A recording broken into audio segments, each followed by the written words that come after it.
আজকে পড়ছি পীর এ কামিল গল্প। লেখনীতে রয়েছেন ওমেরা আহমেদ। এটিকে বাংলা তর্জমা করেছেন রুস্মিতা বিনতে মেহেদি। পাঠ 4। রাবিয়া ছিল, এতে কোনো গোপন ব্যাপার নেই এবং এটা ততটা গুরুত্বপূর্ণ নয়। তাছাড়া আমরা সাম্প্রতিক বন্ধুত্ব করেছি আর বাগদান হয়েছে কয়েক বছর আগে। বুঝিয়ে বলল ইমামা। কয়েক বছর আগে মানে কি? মানে 2-3 বছর আগে। তবুও তো আমাদের বলা উচিত ছিল। জায়নাব জেদ ধরল। ইমামা হেসে বলল, যখন আবার বাগদান করব তখন অবশ্যই তোমাদের জানাবো, চাইলেও অন্য কাউকেও না জানাই।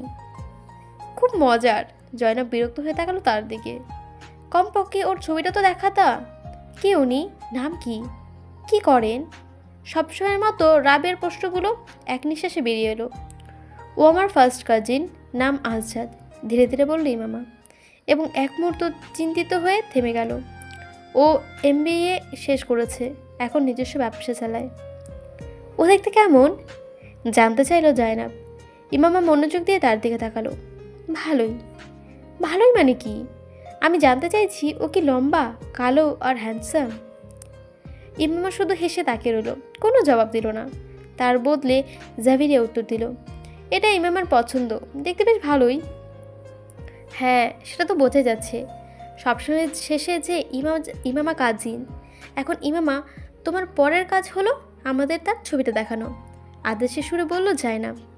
না, তার আগে আমাদের আপ্যায়ন করো, এর প্রথম কাজ, হেসে বলল রাবিয়া।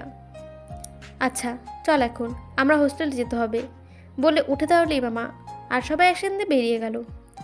বাই দ্য ওয়ে জাভেরিয়া, তুই আগে আমাদের এসব বললি না কেন? জিজ্ঞাসা করলো জাভেরিয়া।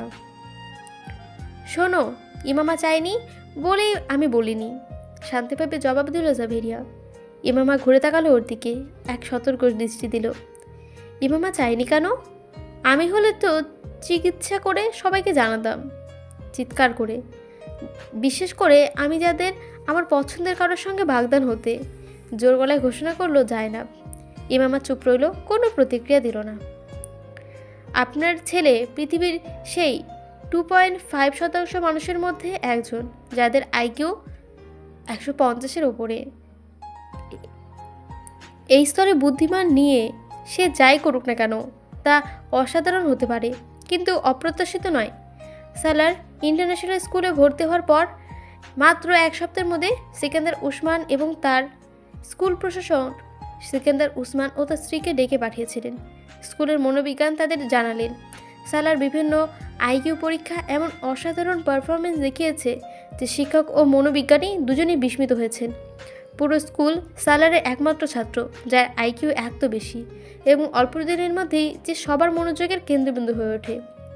মিস্টার ও মিসেস উসমান সঙ্গে বৈঠকে সময় মনোযোগী বিজ্ঞানী সালারের শৈশব সম্পর্কে আরও তথ্য জানানোর সুযোগ পান। তিনি সালারের কেসটি গভীর আগ্রহ নিয়ে পর্যবেক্ষণ করছিলেন। এটা ছিল পেশাগত নয়, বরং ব্যক্তিগত আগ্রহের কারণ এর আগে তিনি এত উচ্চ IQ সম্পন্ন কোনো শিশুর সাথে কখনো দেখা পাননি। সিকান্দার উসমানের মনে এখনও পরিষ্কার আছে, যখন সালারের বয়স মাত্র 2 বছর, তখনই সে আশ্চর্য রকম স্বাবলম্বীভাবে কথা বলতো। তার বয়সে অন্য ছেলেদের মতো নয়।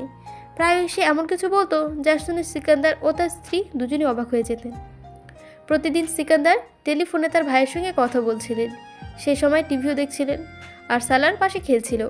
কল শেষ হতেই সিকান্দার দেখলেন সালার ফোনটা তুলে নিয়ে বলছে, হ্যালো আঙ্কেল, আমি সালার। সিকান্দার অবাক হয়ে দেখছিলেন, সে আনন্দের সাথে কথা চালিয়ে যাচ্ছে। আমি ভালো আছি, আপনি কেমন আছেন? সিকান্দার ভাবলেন সে হয়তো অভিনয় করছে, কিন্তু পরের কথাটি শুনে তিনি হতভম্ব হয়ে গেলেন। বাবা এখানে আছে, টিভি দেখছেন। না, উনি ফোন করেননি, আমি করেছি। সালার, তুমি কার সাথে কথা বলছো? জানতে চাইলেন সিকান্দার। আঙ্কেল, শাহনওয়াজের সাথে, শান্তভাবে জবাব দিল সালার। সিকান্দার ফোনটা হাতে নিয়ে ভাবলেন হয়তো সালার এলোমেলোভাবে কোনো নাম্বার ডায়াল করেছেন, অথবা রিডায়াল বাটনে চাপ দিয়েছেন। সালার ভুল করে কল করেছে, দুঃখিত, ভাইকে বললেন সিকান্দার। ওপাশ থেকে অবাক হয়ে জিজ্ঞাসা করলো, ও এটা কীভাবে করলো? ও তো অনেক ছোট। হয়তো ভুল করে রিডায়ালের বাটনে চাপ দিয়েছে, ব্যাখ্যা দিলেন সিকান্দার। তিনি ফোনটা বন্ধ করে আগের জায়গায় রেখে দিলেন, কিন্তু সালার চুপচাপ সব শুনছিল। হঠাৎ সে আবার ফোনটা তুলে নিল। সিকান্দার বিস্ময় দেখলেন সে একদম বড়দের মতো নিখুঁতভাবে শাহনওয়াজের নাম্বার ডায়াল করছে। তিনি হতবাক হয়ে গেলেন। 2 বছরের একটি শিশু এমন করতে পারে তা তিনি কল্পনা করেননি। তাড়াতাড়ি এগিয়ে গিয়ে ফোনটা কেটে দিলেন। সালার, তুমি কি শাহনাজ আঙ্কেলের নাম্বার জানো? হ্যাঁ, শান্তভাবে জবাব দিল সালার। কি সেটা? শাহনওয়াজ স্বাভাবিকভাবে পুরো নাম্বারটি বলে দিল। সিকান্দার বিস্ময়ে তাকিয়ে রইলেন। তিনি তো ভেবেছিলেন সালার এখনও গোনা শেখেনি, অথচ সে এতগুলো সংখ্যা মুখস্থ জানে। তোমাকে এই নাম্বারটা কে শিখিয়েছে? প্রশ্ন করলেন তিনি। আমি নিজেই শিখেছি। কিভাবে? আপনি তো ডায়াল করছিলেন, শান্তভাবে বলল সালার। তুমি কি গোনা জানো? হ্যাঁ। কত পর্যন্ত পারো? 100 পর্যন্ত। দেখাও দেখি। যেন একটা মেশিনের মতো সালার এক নিঃশ্বাসে 1 থেকে 100 পর্যন্ত গুনে ফেলল। সিকান্দারের পেটে হঠাৎ একটা শীতল স্রোত বয়ে গেল। এখন আমি একটা নাম্বার ডায়াল করব, তারপর ফোনটা কেটে দেব। তুমি সেটা আবার ডায়াল করবে, বলবে তিনি। ঠিক আছে, আনন্দ ভরা কণ্ঠে উত্তর দিল সালার। সে যেন খেলাটাই উপভোগ করছিল। সিকান্দার একটা নাম্বার ডায়াল করলেন, তারপর ফোন বন্ধ করে রাখলেন। সালার সঙ্গে সঙ্গে রিসিভার তুলে একদম নিখুঁতভাবে সেই একই নাম্বার আবার ডায়াল করলো, যেন একদম বড়দের মতো আত্মবিশ্বাসে ভরা। সিকান্দারের মাথা ঘুরে গেল। সে বুঝতে পারল সালারের মনে অসাধারণ রকমের ফটোগ্রাফিক মেমোরি রয়েছে। সে একবার কোনো নাম্বার দেখলেই সেটি পুরোপুরি মনে রাখতে পারে এবং নিখুঁতভাবে পুনরায় ডায়াল করতে পারে। সিকান্দার তৎক্ষণাৎ তার স্ত্রীকে ডাকলেন। আমি একে সংখ্যা শিখাইনি, বিস্ময় বললেন তার স্ত্রী। গতকাল আমি শুধু 1 থেকে 100 পর্যন্ত গুণে বলেছিলাম, তবে কয়েকটি আগে কিছু বই এনে দিয়েছিলাম। সিকান্দার আবার সালারকে বললেন, 1 থেকে 100 পর্যন্ত গুণে দেখাও তো। মা বিস্ময় তাকিয়ে রইলেন। সালার যখন একটু না থেমে পুরো 100 পর্যন্ত গুনে গেল, তখনই দুইজনেই নিশ্চিত হলেন এই শিশুর বুদ্ধিমত্তা তার বয়সের তুলনায় অনেক এগিয়ে। তারা সিদ্ধান্ত নিলেন অন্য ভাইদের চেয়ে অনেক আগে সালারকে স্কুলে ভর্তি করবেন এবং খুব দ্রুতই সালার স্কুলে অসাধারণ ফল করতে শুরু করলো। মনোবিজ্ঞানীরা বলেছিলেন এই শিশুটির বিশেষ যত্ন প্রয়োজন, কারণ সাধারণ বুদ্ধির শিশুদের তুলনায় এরা অনেক বেশি সংবেদনশীল এবং জটিল প্রক্রিয়ার হয়। যদি সঠিকভাবে তাকে বড় করা যায়, তবে সে শুধু আপনাদের পরিবারের নয়, গোটা দেশের সম্পূর্ণ সম্পদ হয়ে উঠবে। বিজ্ঞানী ও মনোবিজ্ঞানের কথা শুনে গর্বে ভরে গেলেন সিকান্দার ওসমান ও তার স্ত্রী। সেদিন থেকেই তারা সালারকে বাড়ির বিশেষ গুরুত্ব দিতে শুরু করলেন। সে হয়ে উঠল পরিবারের সবচেয়ে আদরের ও প্রিয় সন্তান। তার প্রতিটি সাফল্য তারা গর্ববোধ করতেন। স্কুলেও সালার দ্রুত উন্নতি করছিল। মাত্র 1 টার্মের মাধ্যমেই তাকে পরের শ্রেণীতে উত্তীর্ণ করা হলো। তারপর টার্ম শেষ হতেও আবার তাকে আরও একটি ক্লাসে উপরে তোলা হলো। সিকান্দার এবার উদ্বিগ্ন হয়ে পড়লেন। তিনি জাননি মাত্র 8 ও 10 বছর বয়সী সালার ও লেভেল পরীক্ষা দেবে। আর অগ্রগতির গতিবেগ দেখে মনে হচ্ছিল সেটাই হয়তো হতে যাচ্ছে। তিনি স্কুল কর্তৃপক্ষকে বলেন, আমি চাই আমার ছেলে যেন প্রতিটি শ্রেণীতে অন্তত 1 বছর সম্পূর্ণভাবে কাটাক। আমি চাই না সে অস্বাভাবিক গতিতে পড়াশোনা শেষ করে ফেলুক। আপনারা চাইলে তা বিষয়ে বা কার্যক্রম বাড়াতে পারেন, কিন্তু তাকে স্বাভাবিক গতিতে এগিয়ে যেতে দিন পরবর্তী ক্লাসে উন্নীত বিষয়ে। তাই সালারকে মাঝে মধ্যে টার্মের মধ্যে আর ক্লাসে তোলা হলো না। তার প্রতিভার অতিরিক্ত শক্তিকে তখন খেলাধুলা ও সহশিক্ষা কার্যক্রমের দিকে চালিয়ে নেওয়া হলো। টেস, টেনিস, গলফ ও সঙ্গীত, এই 4টি বিষয়ে সালারের জনপ্রিয় ছিল তুঙ্গে। সে স্কুলের সব কার্যক্রমেই সক্রিয়ভাবে অংশ নিত। কোনো কিছুতে অংশ না নিলে তার একটাই কারণ থাকতো, ওটা তার কাছে যথেষ্ট চ্যালেঞ্জিং নয়। জাভেরিয়া প্রফেসর ইমতিনানের নোটগুলো দেবে, পড়াশোনা করতে করতে বলল ইমামা। জাভেরিয়া হাত বাড়িয়ে একটা খাতা দিল। ইমামা সেটা খুলে উলটপালট করতে লাগলো। জাভেরিয়া আবার নিজের পড়ায় মন দিল, কিন্তু হঠাৎ যেন কিছু মনে পড়ে তাকালো ইমামার দিকে। তুমি এখন লেকচারের সময় নোট নেওয়া বন্ধ করে দিয়েছ কেন? ইমামা মুখ তুলে তাকালো। নিতাম যদি বুঝতে পারতাম। মানে, তুমি কি প্রফেসর ইমতিয়ানের লেকচার বোঝো না? বিস্ময়ে বলল জাভেরিয়া। উনি তো দারুণ শিক্ষক। আমি কি বলেছি যে উনি ভালো শিক্ষক নন? ইমামা একটু থেমে বলল। কিন্তু ব্যাপারটা হলো, সে থেমে গেল, মনোযোগ অন্যদিকে সরে গেল যেন। খাতার দিকে আবার তাকিয়ে পড়ল। জাভেরিয়া মনোযোগ দিয়ে তার মুখের দিকে তাকালো। তুমি কি ইদানিং একটু অমনোযোগী হয়ে যাচ্ছ না? কোনো কিছু নিয়ে চিন্তিত? তার কণ্ঠে ছিল উদ্বেগের সুখ। চিন্তিত? নিচু স্বরে বলল ইমামা। না। তোমার চোখের নিচে কালি পড়েছে। গত রাতে আমার মনে আছে, প্রায় 3টা বাজে আমি জেগে উঠেছিলাম। তখন তুমি ঘুমাওনি, আমি পড়াশোনা করছিলাম। আত্মরক্ষামূলক স্বরে বলল ইমামা। না, তুমি পড়ছিলে না। বই তোমার সামনে খোলা ছিল, কিন্তু তোমার মন অন্য কোথাও ছিল। কি হয়েছে তোমার? কি আর হবে, নিরুত্তাপ গলায় বলল ইমামা। তাহলে এত চুপচাপ হয়ে গেছো কেন? ইমামার কথাগুলো কি উপেক্ষা করে বলল জাভেরিয়া। চুপচাপ? আমি তো ঠিকই কথা বলছি, জোর করে হেসে বলল ইমামা। আমি তো এখনও আগের মতোই কথা বলি। শুধু আমি নই, আমরাও লক্ষ্য করেছি তুমি ইদানিং অস্বাভাবিকভাবে চুপচাপ ও চিন্তিত থাকো, গম্ভীর গলায় জানালো জাভেরিয়া।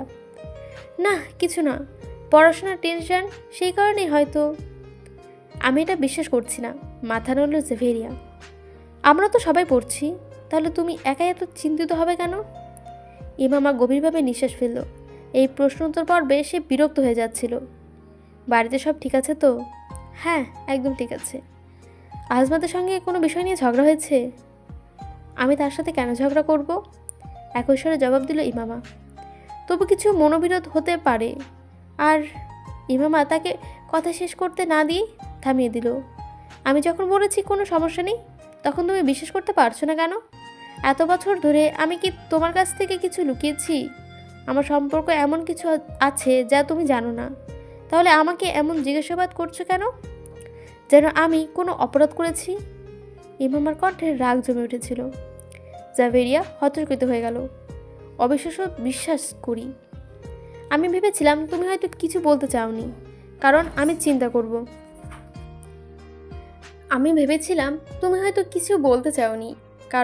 চিন্তা করব। শুধু এই জন্যই কিছু জিজ্ঞাসা করছিলাম, বলল সে অনুতপ্ত স্বরে। তারপর জাভেরিয়া উঠে গিয়ে নিচের টেবিলে ফিরে গেল এবং আবার বই পড়া শুরু করলো। কিছুক্ষণ পরে সে হাই তুলে ইমামার দিকে তাকালো। ইমামা তখন দেওয়ালে হেলান দিয়ে বসে আছে, হাতে নোটবুক কিছু, কিন্তু তার চোখ স্থির হয়ে আছে দেওয়ালের এক বিন্দুতে। সে গাড়িটা খালের ওপর সেতু থেকে কিছুটা দূরে গিয়ে পার্ক করলো। গাড়ির বুট খুলে একটা বস্তা আর একটা মোটা দড়ি বের করলো। তারপর বস্তাটা টেনে টেনে সেতুর দিকে এগোলো। কিন্তু পথচারী তাকে দেখলো, কিন্তু কেউ কিছু জিজ্ঞাসা করলো না। সেতুর ওপরে উঠে সে শার্ট খুলে ফেললো এবং সেটা জলে ছুঁড়ে দিল। কয়েক মুহূর্তের মধ্যেই স্রোতের টানে শার্টটি ভেসে গেল দূরে। গাঢ় নীল জিন্স পরা তার লম্বা মজবুত গঠনটা ছিল দেখার মতো আকর্ষণীয়। তার চোখ ছিল অগাধ, অদম্য। সেই চোখে কোনো অনুভূতি ধরা যাচ্ছিল না। বয়স অনুমান করা কঠিন, 19 থেকে 29-এর মধ্যেই হতে পারে, কিন্তু তার উচ্চতা আর গাম্ভীর্য তাকে অনেক বড় দেখাচ্ছিল। দড়ির এক প্রান্ত হাতে নিয়ে সেটি সেতুর ওপর থেকে নিচে ছুঁড়ে দিল, যতক্ষণ না তা জলের সঙ্গে ধাক্কা খায়। তারপর সে দড়িটা শক্তভাবে পাকাতে লাগলো এবং বস্তার মুখের চারপাশে জড়িয়ে গিঁট দিতে লাগলো। পুরো দড়িটাই শেষ করে ফেললো। তারপর সে দড়ির কিছুটা টেনে তুলল, প্রায় 3 ফুট লম্বা অংশ রেখে। পা দুটো একসঙ্গে করে সে অংশ দিয়ে শক্ত করে বেঁধে ফেলল। বাকি দড়ি দিয়ে 2টি ফাঁস বানিয়ে সেতুর রেলিংয়ে লাফিয়ে উঠল। তারপর হাত দুটো পেছন দিকে নিয়ে সে ফাঁসের মতো ঢুকিয়ে টেনে গিঁট বেঁধে ফেলল নিজের হাতেও। তারপর ঠোঁটে অতৃপ্ত একটুখানি হাসি ফুটল। গভীর এক নিঃশ্বাস নিয়ে সে হঠাৎ পেছন দিকে ঝাঁপ দিল সেতুর ওপর থেকে। তার মাথা জলে ধাক্কা খেল প্রবল শব্দে। এক মুহূর্তেই সে কোমর পর্যন্ত ডুবে গেল, মাথা নিচের দিকে, হাত পেছনে বাঁধা, দড়িতে ঝুলে থাকে তার ভারী বস্তার সাথে। সে শ্বাস আটকে রইল এবং চোখে খোলা রাখার চেষ্টা করলো, কিন্তু খালের পানির ঘোলাটে ছিল। তলানির কাদা তার চোখে জ্বালা ধরালো। তার বুকের ভেতর যেন ফেটে যাবে এমন অনুভূতি হচ্ছিল। অবশেষে সে শ্বাস নিতে বাধ্য হলো। জলে ঢুকে গেল তার নাক মুখ দিয়ে শরীরের ভেতর। সে মরিয়া হয়ে হাত পা ছুটতে লাগলো, বাঁচার জন্য প্রাণপণ চেষ্টা করলো, কিন্তু পারল না। সে তার হাত ব্যবহার করে নিজেকে পানির ওপর তুলতে পারল না। ধীরে ধীরে তার নড়াচড়া থেমে গেল। যারা তাকে সেতু থেকে লাফ দিতে দেখেছিল তারা দৌড়ে রেলিংয়ের দিকে গেল, চিৎকার করতে করতে। দড়িটা তখনও কাঁপছিল। তারা জানতো না কি করবে। পানির নিচে আর কোনো নড়াচড়া দেখাও যাচ্ছিল না। তারা পা দুটো নিস্তেজ, ভয়ে জমে যাওয়া লোকজনের ভিড়ে জড়ো হলো। সবাই তাকিয়ে আছে সেই নিথর দেহটার দিকে। পানি থেকে দোলাচ্ছে দোলকের মতন, এদিকে ওদিকে, এদিক থেকে ওদিকে, ওদিক থেকে এদিকে।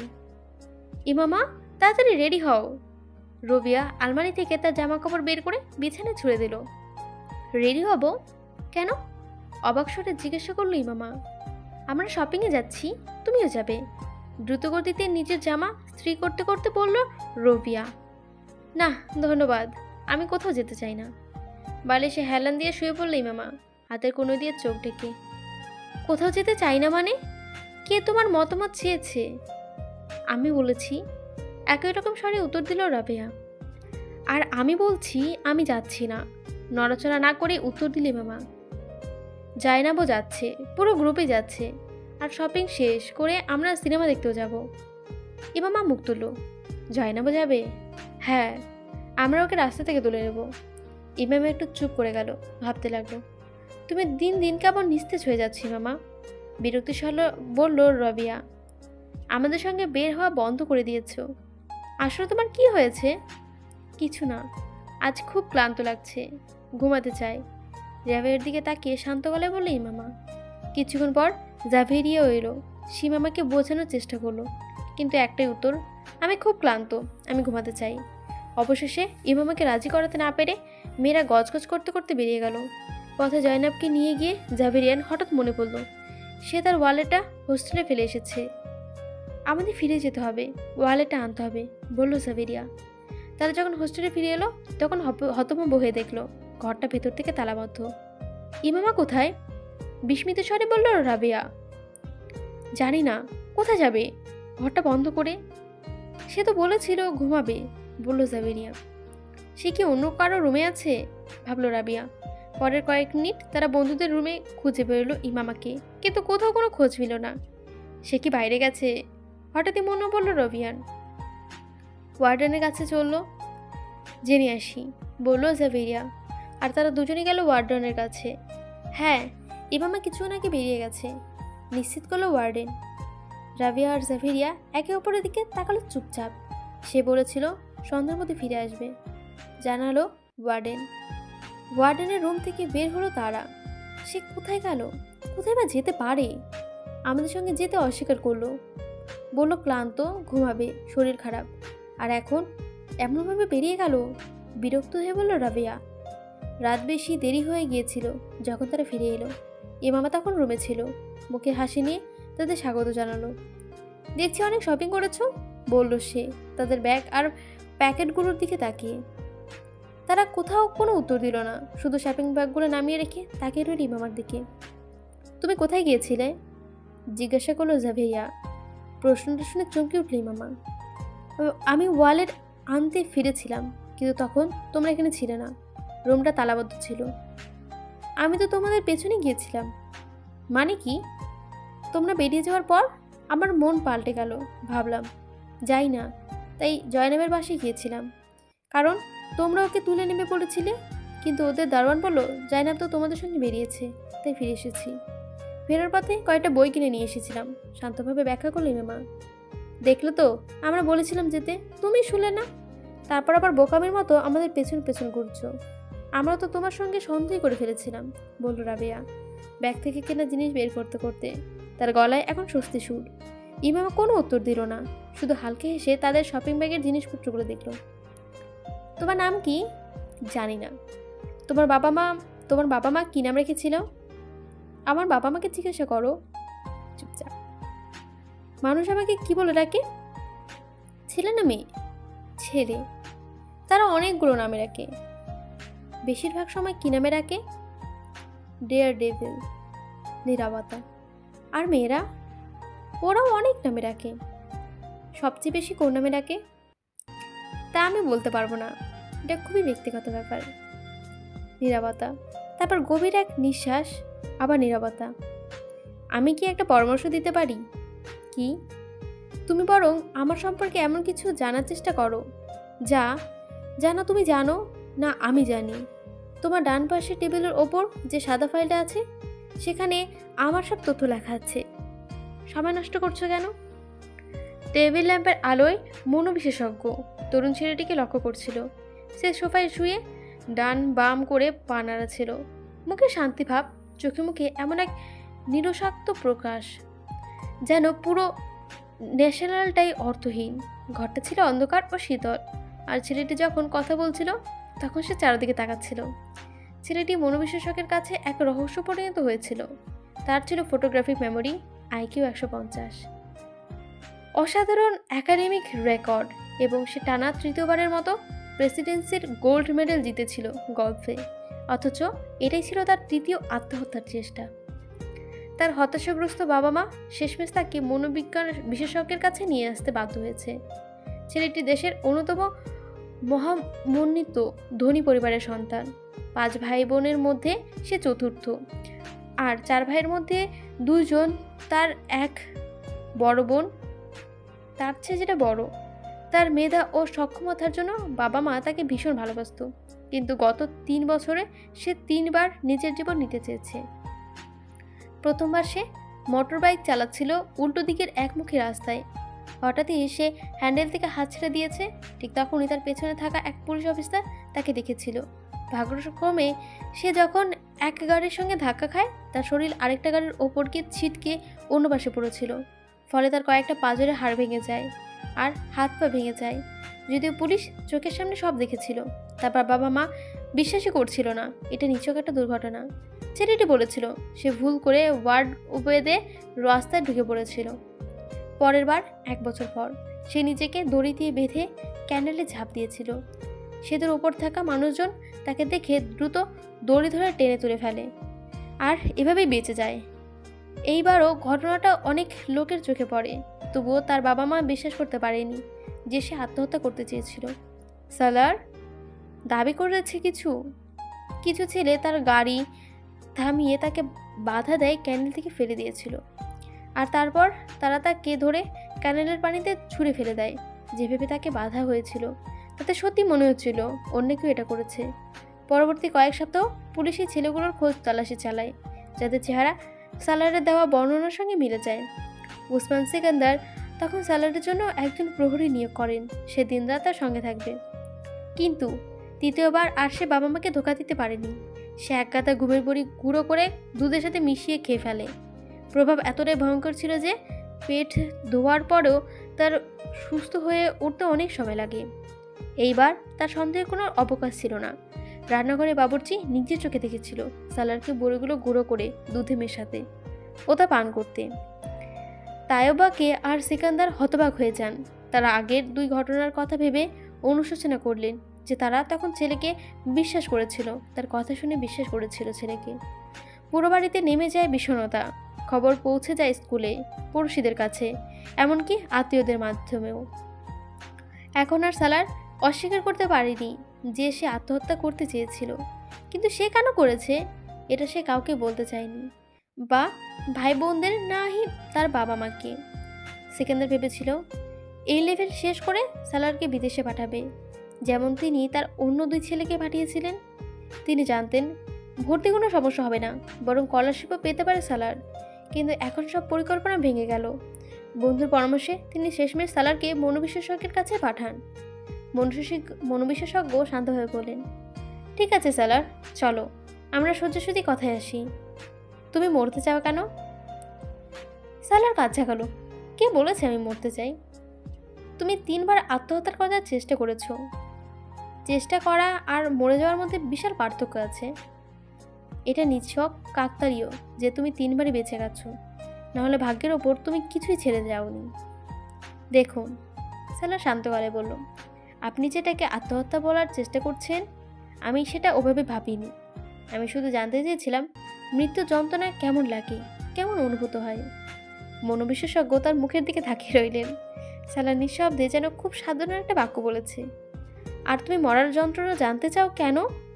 এমনি, একই কৌতূহল বলে। মনোবিশেষজ্ঞ গভীর শ্বাস নিলেন। সে উজ্জ্বল তরুণটির দিকে তাকিয়ে রইলেন। সে এখন ছাদের দিকে তাকিয়ে আছে। তাহলে একবারও তোমার কৌতূহল মেটেনি? ওহ, প্রথমে তো আমি অজ্ঞান হয়ে গেছিলাম, কিছুই অনুভব করতে পারিনি। পরের বারও তাই। পরের বারও কিছু বুঝিনি। সে মাথা নাড়ল। তাহলে তুমি আবার চতুর্থবার চেষ্টা করবে? অবশ্যই আমি জানতে চাই জীবনের শেষ সীমায় পৌঁছানোর অনুভূতিটা ঠিক কেমন। উফ, এটা কেমন পাগল ছেলে! জীবনের অভিজ্ঞতা নেওয়ার চক্করে নিজেকে মরতে যাওয়া বা সুইসাইড করতে যাওয়া, এটা সত্যিই কোনো পাগলেরই কাজ। যার 150 মানে 150 আইকিউ থাকে, তার এই মরার অভিজ্ঞতা নেওয়াটা কি খুব বেশি জরুরি? আপনাদের কি মনে হয়? অবশ্যই জানাবেন। ভালো লাগলে অবশ্যই লাইক করুন, সাবস্ক্রাইব করে দেবেন। আজকে গল্পটা শোনার জন্য অসংখ্য ধন্যবাদ।